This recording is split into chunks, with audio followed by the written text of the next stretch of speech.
What's up, everybody? Welcome back. This is AXUMUS with DVNB. I'm DVNB. This is episode 107. So let's do a recap from 106. What we did in episode 106 was I kind of backtracked into my story before I started school and talked to you about some of the things my dad did at the beginning of the Childress life. He actually sent my brother to India for 4th grade because he felt like he knew a school that taught English real good, and he just felt like that would have been a better option for my brother to learn English and also be around his community at an early age. But it ended up he didn't get admitted to that school, so my brother experienced the Indian culture, learned the Gujarati Indian language out there for a year for 4th grade. Then he came back, and I only told you to share that story was the reason why I shared that with you was just to give you an example of the courageousness of an immigrant to try something new to see if it works out for them for the betterment of their situation is unlimited. We have no fear in making a choice and sticking to it. And if it doesn't work out, we have no fear in falling back and trying it a different way. So, I just wanted to share that with you in that episode. And also I shared the story with you of me actually going to LA with my mom and dad for the first time when I was around 5 years old for one of my mom's close friends' wedding, and shared the story of me and my pops going to McDonald's late night in Long Beach and pretty much about to get shaken down by some dudes that like to bully people that weren't from their neighborhood, which I get, and my dad got too. He knew he wasn't from that neighborhood. He knew that we was out of town. He knows what it is, and the reason I shared that story with you was to let you know that you always got to know your surroundings. You got to keep your eyes and ears open at all times, because the name of the game is survival. We don't play checkers, we stick to chess. And so, that's what we talked about in 106. And for 107, we're going to keep adding on to the story of backtracking before I started kindergarten. So when we came back from LA from that trip, we back in Childress doing the same old thing. Like I shared you the routine a few episodes before. I finished pre-K, and then when that summer started, my dad decided to send me and my mom to India for the summer, because my dad knew that this was the time that I should go connect with my roots, my family in India, because after kindergarten starts, I'm going to be focused on school. My dad's going to be focused on making a better life for all of us. So this was the perfect time, free time to send me and my mom to India. So, I was very excited to fly on a plane for the first time. Very excited to go see new family in India for the first time.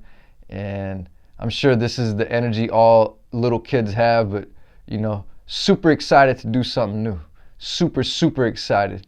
So, I took that energy with me, and I've always kept that energy in my life. I'm super excited to do new things all the time. I get bored very easily. I'm sure a lot of us do, but I have this kid-like energy in me that stays super excited for life all the time.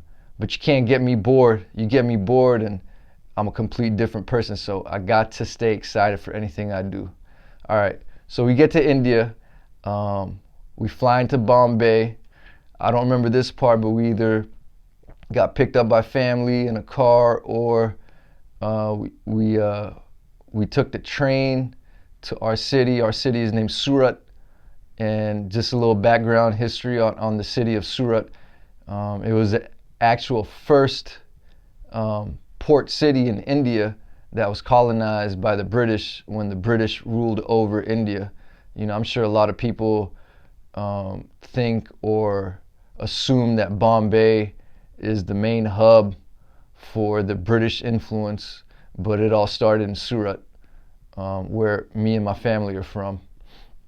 All right, so now we get to India. We get to Surat, and I meet my Masi, which is my mom's sister.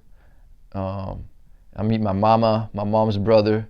I meet my kaka, my dad's brother. I meet my dad's sister, which is called my foy. And if you just notice, we don't call our aunts and uncles aunties and uncles. We have different names according to the relation of that person to our mother and father. So, that right there shows you how deep our culture is when it comes to relationships and community. There's a different name for the different positions of people within our community. And now I'm just going to share with you, let's get right into it, share with you how the day starts in India. So, the day starts when the sun's about to come up. You have people in the streets of India and the villages coming through the streets, almost like a rooster wakes you up in the morning. We had roosters out there too that woke us up in the morning with their noise, but we also had the humans that woke up with the sun as well, such as people that sold milk in the morning, sold fruit in the morning, sold little breakfast snacks in the morning, and they'd be yelling at the top of their lungs, which still goes on to this day in 2020. And I was out there for the first time in 1987, so a lot of things haven't changed. There's a lot of modernization of India, but a lot of the old school ways, the ways of the root, still go on to this day. All right, so all them people out in the streets doing their thing early in the morning, and then if you're in the household, first thing you hear is a bunch of clinging and clanging and clanging and clinging, which is the woman of the house is washing all the dishes and stuff like that. Excuse me. But when I say dishes, you think like porcelain and glass dishes. No sir, no ma'am. These are stainless steel dishes and trays and cups and spoons. So it's very loud in the morning, and I really feel like the women do that on purpose to wake everybody in the house up. But that's just my theory. I could be wrong about that. So you get up in the morning after all that noise wakes you up, and you go downstairs or you come into the living area, which is usually right there by the kitchen. And first thing Indians always ask you is like, you want to eat? So they make you some tea, give you some snacks in the morning, and then while we're eating breakfast, the women of the house are already on their preparation of making lunch. So, everybody in the community plays their position, not because they were forced to play that position, but they know their position in life. Everybody does their part to keep the whole thing going, like the whole household going.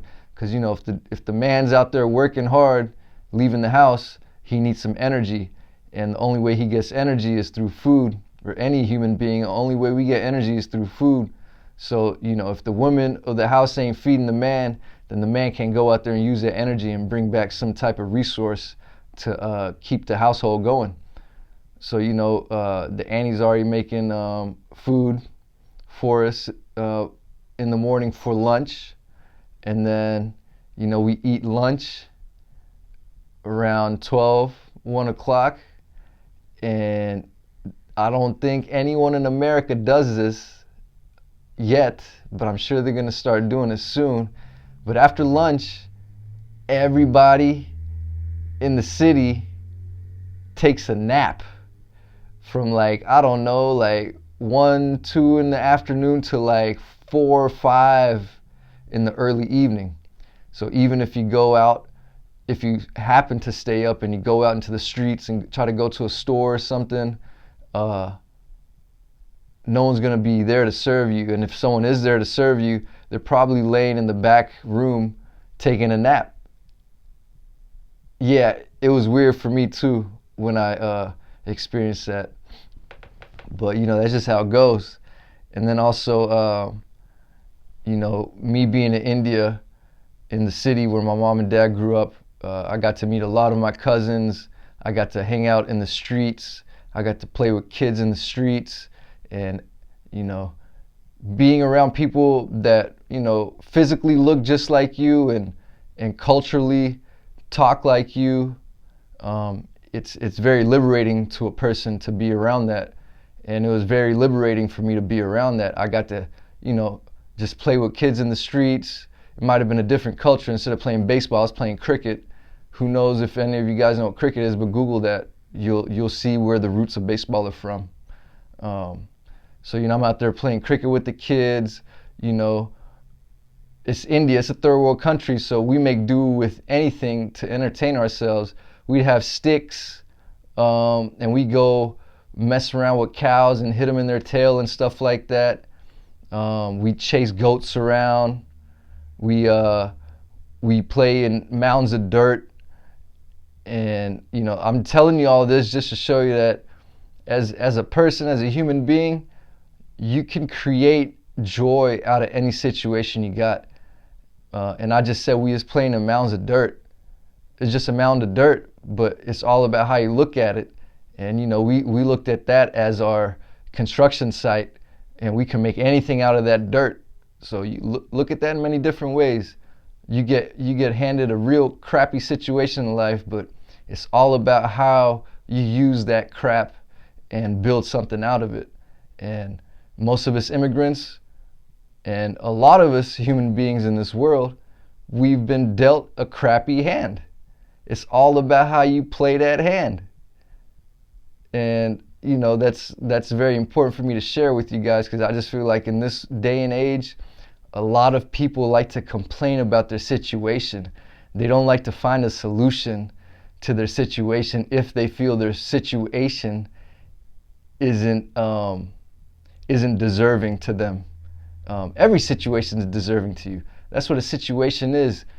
It's been put in your life to see what you can do with that situation.